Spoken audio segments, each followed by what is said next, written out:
श्री गणेशाय नमः। ओम श्री परमात्मने नमः। जय श्री कृष्ण। श्रीमद् भागवत गीता 13वां अध्याय। उसके उपरांत श्री कृष्ण भगवान बोले, हे अर्जुन, यह शरीर क्षेत्र में ऐसा कहा जाता है और इसको जो जानता है उसको क्षेत्रज्ञ, ऐसा उसके तत्व को जानने वाले ज्ञानी जन कहते हैं। और हे अर्जुन, तू सब क्षेत्रों में क्षेत्रज्ञ अर्थात जीवात्मा भी मेरे को ही जान। और क्षेत्रज्ञ अर्थात विकार रहित प्रकृति का और पुरुष का भी जो तत्व से जानना है वह ज्ञान है, ऐसा मेरा मत है। इसलिए वह क्षेत्र जो है और जैसा है तथा जिन विकारों वाला है और जिस कारण से जो हुआ है तथा वह क्षेत्रज्ञ भी जो है और जिस प्रभाव वाला है, वह सब संक्षेप से मेरे से सुन। यह क्षेत्र और क्षेत्रज्ञ का तत्व ऋषियों द्वारा बहुत प्रकार से कहा गया है अर्थात समझाया गया है।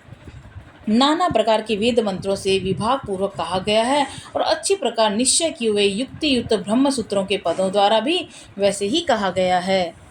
हे अर्जुन, वही मैं तेरे लिए कहता हूँ कि 5 महाभूत अर्थात आकाश, वायु, अग्नि, जल, पृथ्वी का सूक्ष्म भाव, अहंकार, बुद्धि और मूल प्रकृति अर्थात त्रिगुणमयी माया भी तथा 10 इंद्रियां अर्थात श्रोत्र, त्वचा, नेत्र, रसना, घ्राण एवं वाक, हस्त, पाद, उपस्थ और गुदा, एक मन और 5 इंद्रियों के विषय अर्थात शब्द, स्पर्श, रूप, रस और गंध तथा इच्छा, द्वेष, सुख, दुख और स्थूल देह का पिंड एवं चेतनता और धृति, इस प्रकार यह क्षेत्र विकारों के सहित संक्षेप से कहा गया। हे अर्जुन, श्रेष्ठता के अभिमान का अभाव, दंभाचरण का अभाव, प्राणी मात्र को किसी भी प्रकार न सताना और क्षमा भाव तथा मन वाणी की सरलता, श्रद्धा भक्ति सहित गुरु की सेवा, बाहर भीतर की शुद्धि, अंतःकरण की स्थिरता, मन और इंद्रियों सहित शरीर का निग्रह, इस लोक और परलोक के संपूर्ण भोगों में आसक्ति का अभाव और अहंकार का भी अभाव एवं जन्म मृत्यु जरा रोग आदि में दुख दोषों का बारंबार विचार करना, पुत्र स्त्री घर और धन आदि में आसक्ति का अभाव और ममता का न होना तथा प्रिय अप्रिय की प्राप्ति में सदा ही चित्त का सम रहना अर्थात मन के अनुकूल और प्रतिकूल के प्राप्त होने पर हर्ष शोकादि विकारों का न होना, मुझ परमेश्वर में एक ही भाव से स्थिति रूप ध्यान योग के द्वारा अव्यभिचारिणी भक्ति तथा एकांत और शुद्ध देश में रहने का स्वभाव और विषयासक्त मनुष्यों के समुदाय में प्रेम का न होना तथा अध्यात्म ज्ञान में नित्य स्थिति और तत्व ज्ञान के अर्थ रूप परमात्मा का सर्वत्र देखना, यह सब तो ज्ञान है और जो इससे विपरीत है वह अज्ञान है, ऐसा कहा गया है। हे अर्जुन, जो जानने के योग्य है और जिसको जानकर मनुष्य परमानंद को प्राप्त होता है उसको अच्छी प्रकार कहूँगा। वह आदि रहित परम ब्रह्म अकथनीय होने से न सत्य कहा जाता है न असत ही कहा जाता है, परंतु वह सब ओर से हाथ पैर वाला, सब ओर से नेत्र सिर मुख वाला, सब ओर से श्रोत्र वाला है, क्योंकि वह संसार में सबको व्याप्त करके स्थित है और संपूर्ण इंद्रियों के विषयों को जानने वाला, परंतु वास्तव में सब इंद्रियों से रहित है और आसक्ति रहित और गुणों से अतीत हुआ भी अपनी योग माया से सबको धारण पोषण करने वाला और गुणों को भोगने वाला है तथा वह परमात्मा चराचर सब भूतों के बाहर भीतर परिपूर्ण है और चर अचर रूप भी वही है और वह सूक्ष्म होने से अविज्ञेय है तथा अति समीप में और दूर में भी वही स्थित है और वह विभाग रहित एक रूप से एक आकाश के सदृश परिपूर्ण हुआ भी चराचर संपूर्ण भूतों में पृथक पदक के सदृश स्थित प्रतीत होता है तथा वह जानने योग्य परमात्मा विष्णु रूप से भूतों को धारण पोषण करने वाला और रुद्र रूप से संहार करने वाला तथा ब्रह्म रूप से सबका उत्पन्न करने वाला है। वह ब्रह्मा ज्योतिषी का भी ज्योति एवं माया से अति परे कहा गया है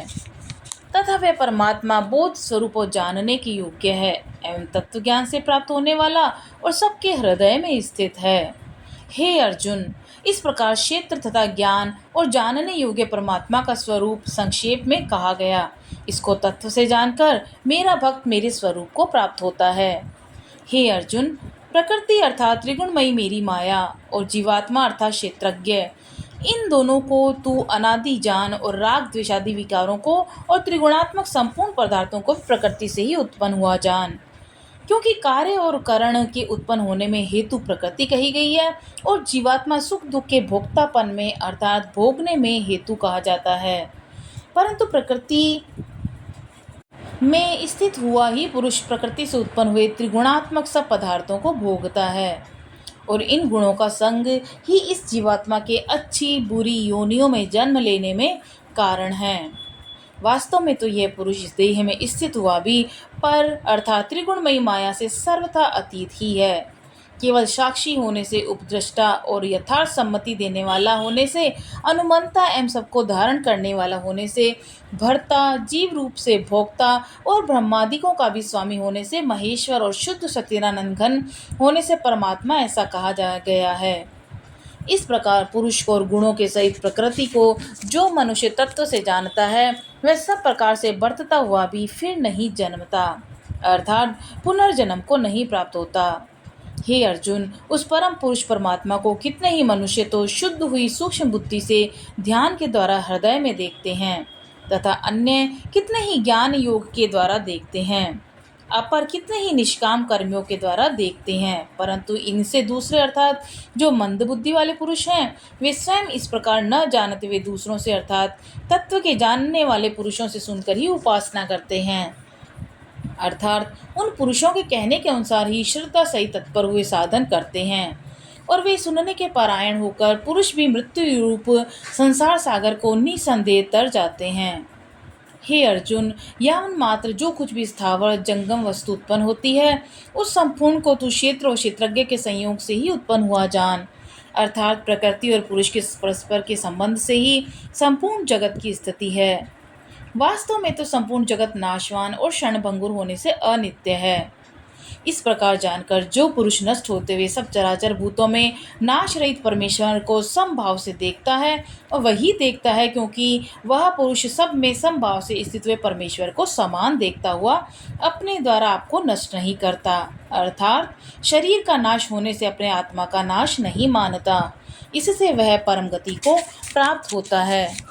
और जो पुरुष संपूर्ण कर्मों को सब प्रकार से प्रकृति से ही किए हुए देखता है अर्थात इस बात को तत्व से समझ लेता है कि प्रकृति से उत्पन्न हुए संपूर्ण गुण ही गुणों में बरतते हैं तथा आत्मा को अकर्ता देखता है वही देखता है और यह पुरुष जिस काल में भूतों के न्यारे न्यारे भाव को एक परमात्मा के संकल्प के आधार पर स्थित देखता है तथा उस परमात्मा के संकल्प से ही संपूर्ण भूतों का विस्तार देखता है उस काल में सच्चिदानंद घन ब्रह्मा को प्राप्त होता है। हे अर्जुन, अनादि होने से और गुणातीत होने से यह अविनाशी परमात्मा शरीर में स्थित हुआ भी वास्तव में न करता है और न लिपायमान होता है। जिस प्रकार सर्वत्र व्याप्त हुआ भी आकाश संग सूक्ष्म होने के कारण लिपायमान नहीं होता वैसे ही सर्वत्र देह में स्थित हुआ भी आत्मा गुणातीत होने के कारण देह के गुणों से लिपायमान नहीं होता। हे अर्जुन, जिस प्रकार एक ही सूर्य संपूर्ण ब्रह्मांड को प्रकाशित करता है उसी प्रकार एक ही आत्मा संपूर्ण क्षेत्र को प्रकाशित करता है अर्थात नित्य बोध स्वरूप एक आत्मा की ही सत्ता से संपूर्ण जड़ वर्ग प्रकाशित होता है। इस प्रकार क्षेत्र और क्षेत्रज्ञ के भेद को तथा विकार सहित प्रकृति से छूटने के उपाय को जो पुरुष ज्ञान नेत्रों द्वारा तत्व से जानते हैं वे महात्मा जन परम ब्रह्मा परमात्मा को प्राप्त होते हैं। इति श्रीमद्भागवत गीता रूपी उपनिषद एवं ब्रह्म विद्या तथा योग शास्त्र विषय श्री कृष्ण और अर्जुन संवाद में क्षेत्र क्षेत्रज्ञ विभाग योग नामक 13वां अध्याय। जय श्री कृष्ण।